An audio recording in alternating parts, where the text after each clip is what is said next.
各位內向嘅創業小伙伴，歡迎嚟到 Comma Lab， 我係鄺娜 Nana。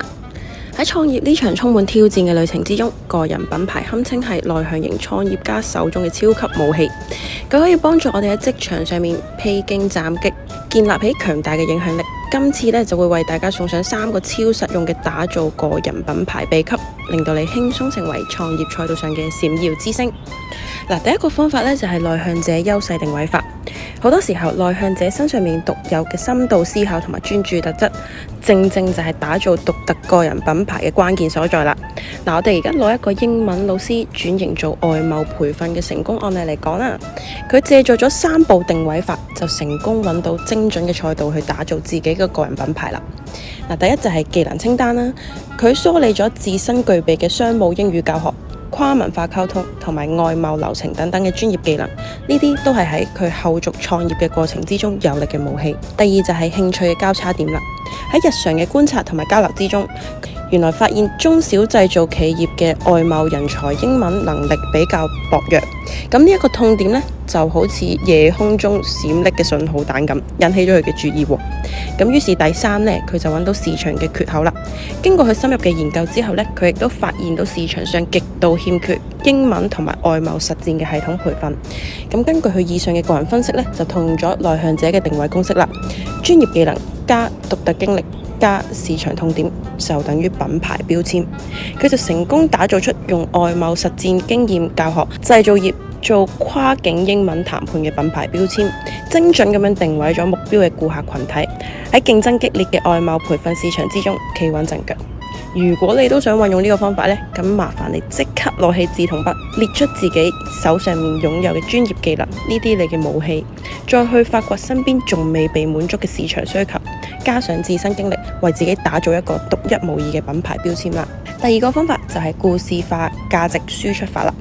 故事係有一種神奇嘅魔力，佢可以將品牌嘅魅力展現得淋漓盡致，吸引觀眾。用一個以攝影愛好者成功轉型為專業攝影師嘅創業者為例，佢嘅故事充滿咗啟發性。咁本身攝影師呢，佢就係一個朝九晚五嘅普通職員啦。喺一次偶然嘅機會上面，朋友呢就邀請佢幫忙拍攝一場小型社區公益活動。咁喺活動現場呢，佢就見到小朋友喺一啲簡陋嘅環境之中，仍然都綻放住純真嘅笑容啦。咁嗰一瞬間，佢就拎起自己嘅相機，撳下快門，將呢一啲被心動嘅瞬間，用鏡頭將平凡嘅 moment 變成動人嘅記錄。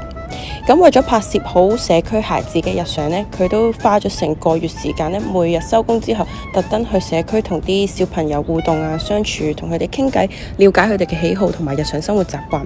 咁喺拍攝當日呢，佢原本呢就想影低啲小朋友平時喺籃球場上面玩嘅畫面啦。咁啱嗰日就落起咗大雨喎。正當大家都以為又會咁唔好彩，今次可能又要再約下一次先影到相嘅時候呢，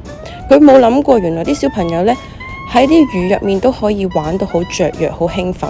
咁佢靈機一動，就校咗一校個拍攝角度，用慢鏡頭去記錄低小朋友喺雨中奔跑、水花四濺嘅場景。咁佢將呢啲相發布咗上網之後呢，亦都引起咗大量嘅關注。所以好多人就被佢呢一批嘅作品、小孩子嘅歡樂同埋快樂，令到佢同埋攝影師捕捉瞬間嘅能力所打動啦。喺講述品牌故事嘅時候呢，有幾點要注意嘅。首先要突出真實情感，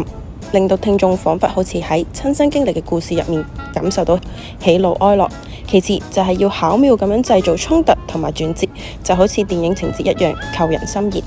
最後呢，就喺故事結尾嗰度，自然又巧妙咁樣體現到品牌價值。就好似呢個攝影師咁，佢嘅故事令到大家明白，佢嘅攝影服務唔單止係撳快門，而係用心去發現嗰啲容易被忽略嘅美好瞬間，為客戶留存珍貴嘅回憶。咁樣嘅話呢，就吸引咗大批追求情感共鳴同埋注重獨特體驗嘅客戶啦。各位創業嘅小伙伴們，不妨都發掘一下自己喺創業過程中嘅點滴同埋故事，將呢啲故事講出嚟，令到你嘅品牌更加有溫度同埋吸引力。第3個方法就係社群深耕運營法啦。而家社交媒體已經成為咗個人品牌傳播嘅黃金陣地。咁內向者雖然就唔太擅長線下熱鬧嘅社交場合啦，但係冥冥中喺網絡世界都可以盡情咁樣綻放光彩嘅喎。唔同嘅社交媒體平台都各有特色啦，所以就要因材施教。例如係 Instagram 呢，佢就以精美嘅圖片同埋簡潔嘅文案展示為主，適合展示產品嘅精美細節。就以一個 fashion designer 創業者嚟講啦，佢會喺 Instagram 上面發布自己設計嘅服裝，高清特寫相片，再配搭幾句時尚穿搭建議或者係設計靈感來源，咁就可以吸引到 fashion 愛好者嘅關注啦。而 YouTube 呢，就係長視頻嘅天下，咁適合深度內容嘅輸出。咁一個健身嘅創業者呢，就利用 YouTube 定期去發布一系列嘅健身教程視頻啦，從基礎嘅動作講解去到進階嘅訓練計劃，詳細分享專業嘅健身知識。咁觀眾呢，唔單止可以跟住 video 去學習，亦都可以通過評論區同佢交流。咁呢啲深度嘅內容輸出呢，亦都可以建立起好強嘅專業形象同埋用戶黏性。最後小紅書呢，大家都好熟悉㗎啦，佢就係以圖文筆記同埋短視頻結合嘅形式，強調實用性同埋趣味性。咁有一位美食創業者呢，喺小紅書上面分享自己製作手工烘焙點心嘅過程。咁喺精美嘅圖片上面，再配合詳細嘅製作步驟，加上一啲有趣嘅生活感悟啦，例如係今日呢個士多啤梨奶油蛋糕，每一啖都好似咬到春天嘅甜蜜感，製作過程都超級療癒㗎，快啲嚟試下啦！就可以輕輕鬆鬆咁樣吸引到大量嘅美食愛好者點讚、收藏同埋關注啦。而且呢，保持穩定嘅發布頻率呢，亦都係好緊要㗎。建議喺 Instagram 每週就發布3至5次精心挑選嘅照片啦。YouTube 就每個月更新最少2至3個高質量嘅長視頻。而小紅書呢，每個星期都可以發布4至6條嘅圖文或者視頻，令到粉絲時時刻刻都感受到你嘅存在同埋活力。咁而家呢，就麻煩大家按照3個啱啱講嘅方法，攞出你嘅紙同筆，梳理自己嘅優勢，構思一個可以打動人心嘅品牌故事，再制定一個 social media 嘅發布計劃。例如係先確定自己嘅品牌定位啦，圍繞呢個定位寫一個扣人心弦嘅故事，最後再將呢個故事同埋相關嘅內容拆解，合理咁樣安排去到唔同嘅 social media 上面發布。今日嘅分享就到呢度啦，相信大家呢都可以通過呢3招嚟打造屬於自己嘅超級個人品牌。